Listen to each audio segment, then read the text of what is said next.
Whatever the occasion, effortless elegance is right this way. Because Hilton brings you new ways to stay courtesy of the Nomad London. And it doesn't stop at award-winning dining in a space draped in velvet and illuminated by vintage chandeliers. No, this day goes beyond with unparalleled personalized service and attentive hospitality. Oh, and did we mention the Nomad London can be booked using your Hilton Honors points at Hilton.com? Hilton, for the stay. This episode is brought to you by Indeed. When your computer breaks, you don't wait for it to magically start working again. You fix the problem. So why wait to hire the people your company desperately needs? Use Indeed's sponsored jobs to hire top talent fast. And even better, you only pay for results. There's no need to wait. Speed up your hiring with a $75 sponsored job credit at Indeed.com/podcast. Terms and conditions apply.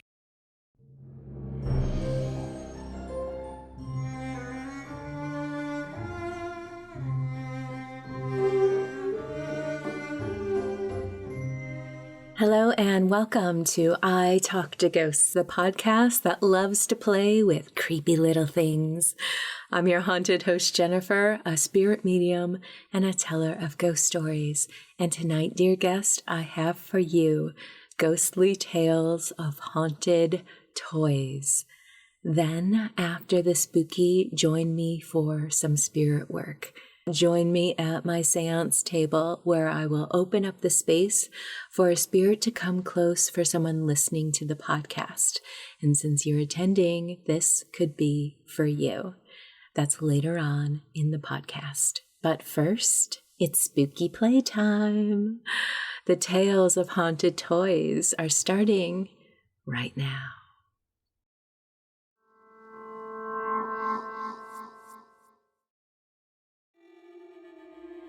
When my brother and I were little, we used to share a bedroom.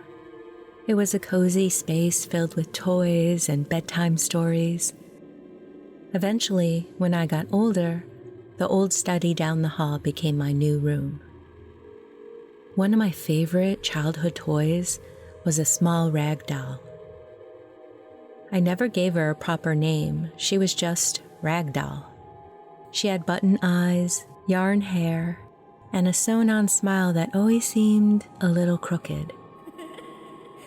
As I got older, I didn't play with her anymore, but I couldn't bring myself to throw her away. So I placed her on the shelf above my brother's bed, positioned so I could still see her when I was in the room. That's when I started noticing strange things. The ragdoll's head would subtly shift. At first, I thought it was my imagination, or maybe the tilt of the shelf. But the more I moved around the room, the more I felt her eyes following me. It wasn't menacing at first. In fact, there was an odd sense of calm about her, like she was watching over me. But after a while, that feeling changed. I started avoiding Ragdoll.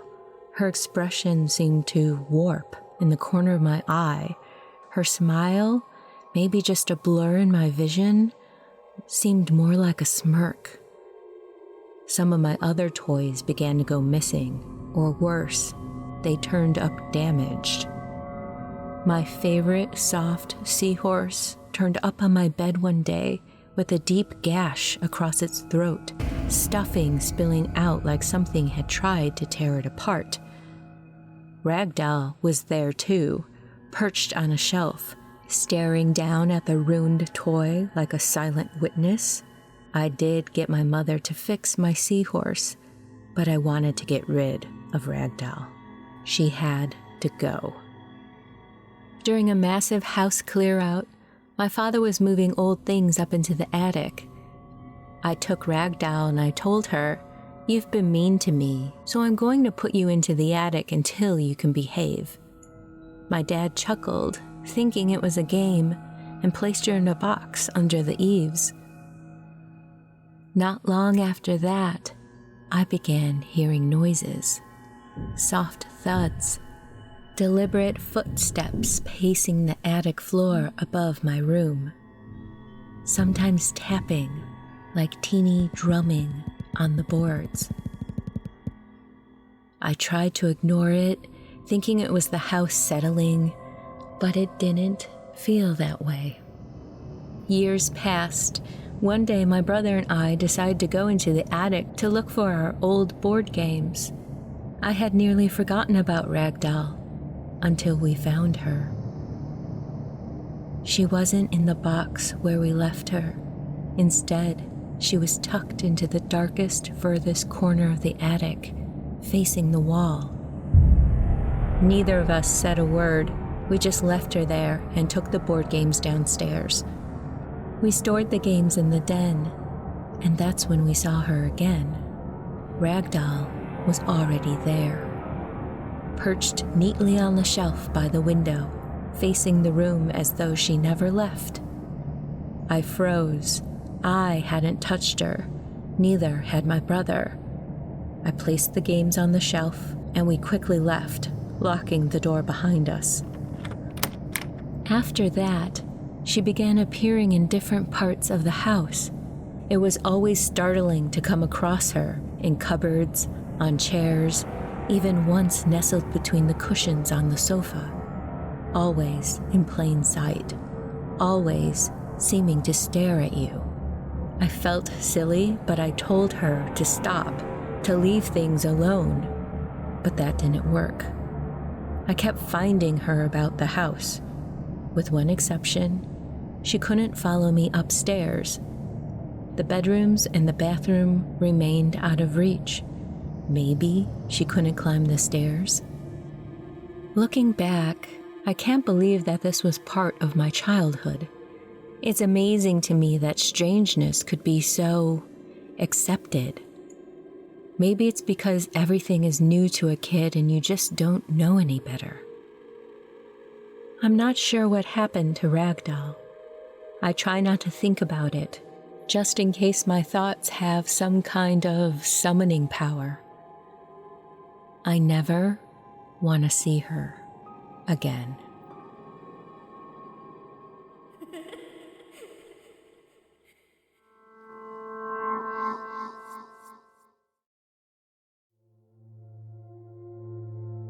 This happened when I was about 5 or 6 years old. My sister and I were in our bedroom one night, and I was playing with a toy phone. Just a little plastic thing that I believe had been my baby brother's.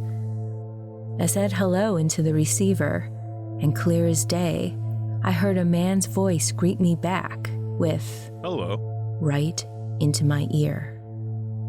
The voice wasn't creepy or ghostly. It sounded like the normal, friendly way anyone would say hello to a little kid.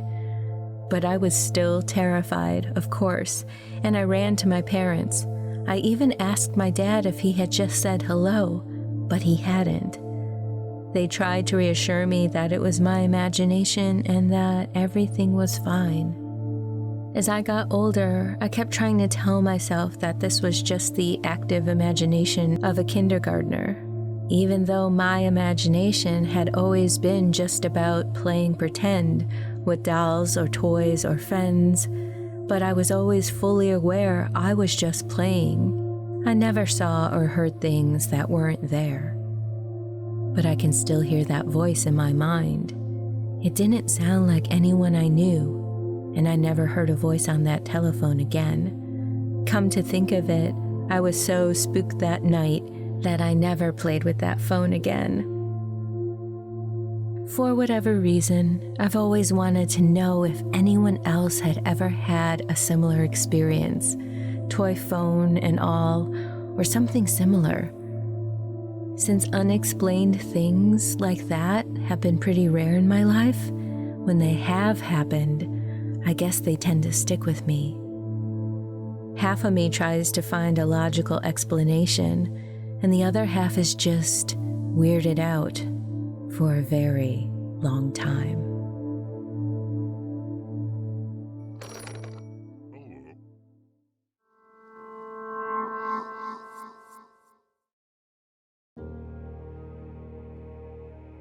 I was 8 years old when my Aunt Wendy gave me a porcelain-faced clown doll. It had a red teardrop beneath one eye that didn't quite look like paint, It looked more like blood. We were staying at my aunt's house at the time, and as we were getting ready for bed, we realized there really wasn't anywhere to put the toy clown. So my mom placed it on the shelf in the front room where we were sleeping. As we laid there talking in the dark, both of us started to feel like something was watching us. We looked around. No one else was in the room. Everyone else in the house was already asleep. Then my mom glanced at the clown doll. It was facing us. She was certain she had turned it towards the door. Quietly, she got up and turned it to face the wall. A few minutes later, as we continued talking, we heard a sound, soft scratching on the shelf, like something heavy was being turned. We both looked up. The doll was facing us again.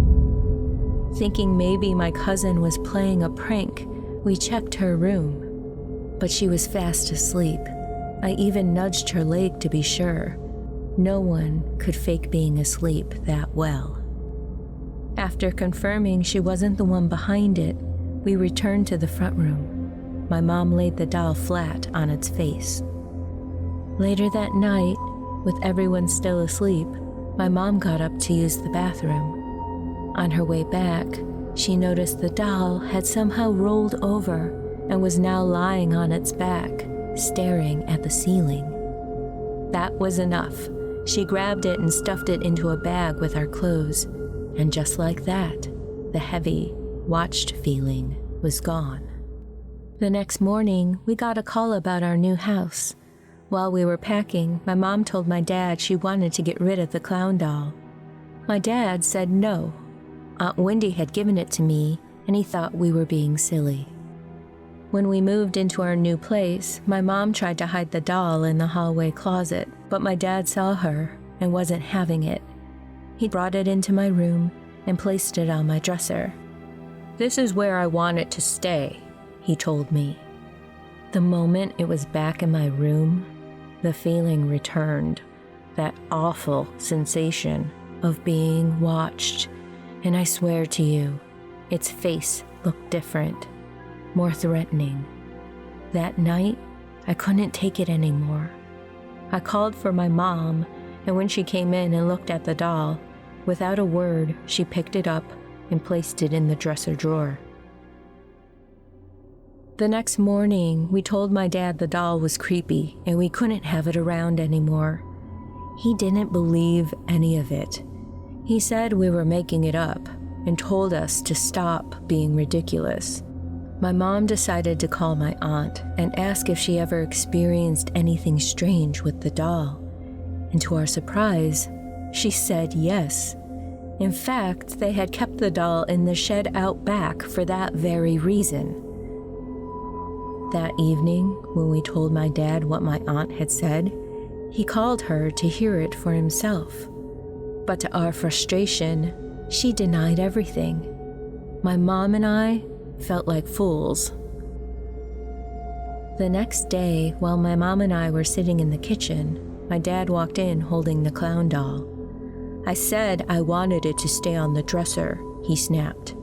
I was only 8, but I knew better than to argue. I placed it back on my dresser. My dad went on ranting, saying he didn't see anything wrong with it and we needed to stop making up stories. My room still felt wrong, heavy. That night, I asked my mom to lie down with me. She said she would, and eventually we fell asleep. The next day, my dad came into the kitchen looking pale. He told my mom, "The doll is gone. I got rid of it." She looked at him, surprised. "I thought you didn't believe any of this," she said. He looked shaken. He said that the night before he had gotten up to use the bathroom, and when he walked past my room, the clown doll was sitting up with a twisted smile on its face, and he heard an evil laugh. Freaked out, he grabbed the doll, took it outside, and tried to burn it in our grill. Only the clothes burned. The porcelain face turned black from the smoke, but it wouldn't catch. He pulled it from the grill and tried to smash it with a hammer. Only a small chip came off. Getting more and more creeped out, he finally drove it to the neighborhood dumpster and threw it in. We never saw the doll again. And after that, the feeling of being watched disappeared, and my room finally felt normal. My dad called my aunt, and she finally admitted the truth. They had experienced strange things too. That awful, oppressive feeling, like something was watching them. It would go away when the clown doll was kept out in the shed. But they hadn't thought the doll could be the cause. That's what she said anyway, but I think she didn't want to admit she had been so desperate to get rid of it that she had pawned it off on me. This happened years ago, and as an adult, I've come across a store that sells similar-looking dolls. I can't help but think I know exactly what I'll be sending my aunt for Christmas.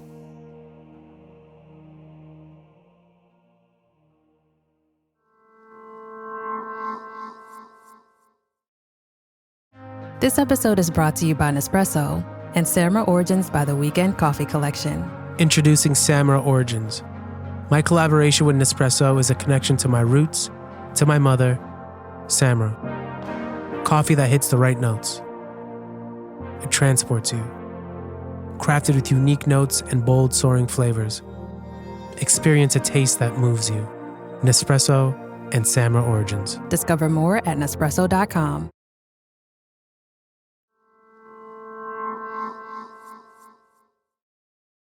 Hello and welcome back to I Talk to Ghosts. I'm here at my séance table with a message from the spirits. So thank you for joining me here. I have with me, as I work tonight, lemon balm leaf. Lemon balm leaf is a wonderfully comforting, soothing frequency to have around you. It's wonderful to have with you when you're doing spiritual work because it's like this embracive spiritual hug, and who doesn't want that? So that is lemon balm leaf. Also makes a great tea for the same purposes. Very calming, nurturing energy with this plant. Okay, I'm gonna open the space. Someone's mom is coming in with a stack of magazines. She is People Magazine. She's like, did you read this article? Did you read about this? Did you read about these people? She just found a lot of entertainment and joy in reading People Magazine and talking about people's lives. Not in a gossipy way. It was just like she took a lot of delight in. It feels like she's everyone's mom, like just caring about people in that way, caring about how people are doing and what they're doing. And I'm seeing Tupperware. Feel like every time you went to her house, she was sending you home with leftovers. Tupperware, gotta burp that lid. Who says that anymore? Wooden spoons. Cooking with wooden spoons. And I wonder if there was like wood decor on the walls. You know how like in a kitchen or a dining room you can have that giant wooden spoon and that wooden fork, that sort of thing. She just loved being a mom, loved being a wife, and just loved interacting with people. She's showing me your purple backpack when you were little. It looks like a light purple and had some buttons on it. You loved that backpack. Her chocolate chip cookie recipe. Ducks, feeding the ducks. Not feeding them chocolate chips, feeding them bread. Though now she's like, oh, you shouldn't give ducks bread. Everyone. Yeah, okay. I feel like this is kind of her personality, how she would flit about different subjects and little caring stations, that sort of thing. I think she liked the color red and flowers. She loves you so much. She wants to give you the biggest hug and know that she's okay. This feels like she had a lot of health burdens and it was very worrying, and she wants you to know so much that she's okay. And she loves you. And you miss each other, but please know, I say this all the time, but please know you're still connected. Okay, she wants to tease you about muddy shoes. Feels like this is a current problem. You running in the mud or something like that. And just mud on your tennis shoes. And change the oil in your car. She is really motherly, isn't she? Okay, her message for you tonight: get in touch. Connect with your spiritual self. Know yourself through and through. Do not hide things from yourself. And if there's anything that is nagging you or not quite right, face it head on. Pour your love into yourself, and whatever you need, give it to yourself. Fix it. She says you're wonderful and beautiful, and she's proud of you, and you deserve everything. So go get it. Do not criticize yourself and hold yourself back.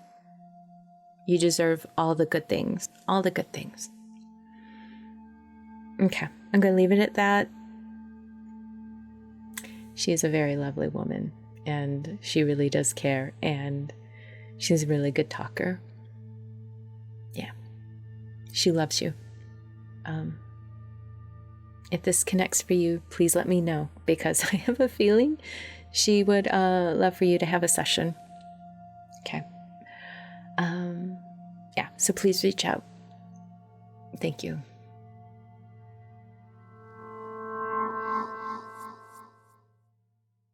Before we part ways into the shadows this evening, I would like to give a spooky shout out to my Patreon supporters. First, a spooky welcome and thank you to new members Holly and Loriana. Thank you, Holly. Thank you, Loriana. And also a continued thank you to Charles and family, Matthew, Alexander, Caligo, Stephen, Amanda, Claire, Gordon, James, Jennifer, Peter, Rob, and Stephanie. Thank you so much for your support. Honestly, so much. It means the world to me that you are willing to support the podcast in such a way. It is never lost on me, and honestly, it keeps me going. So thank you. I can't thank you enough. And with that, dear listener, we have reached the end. This episode is winding down.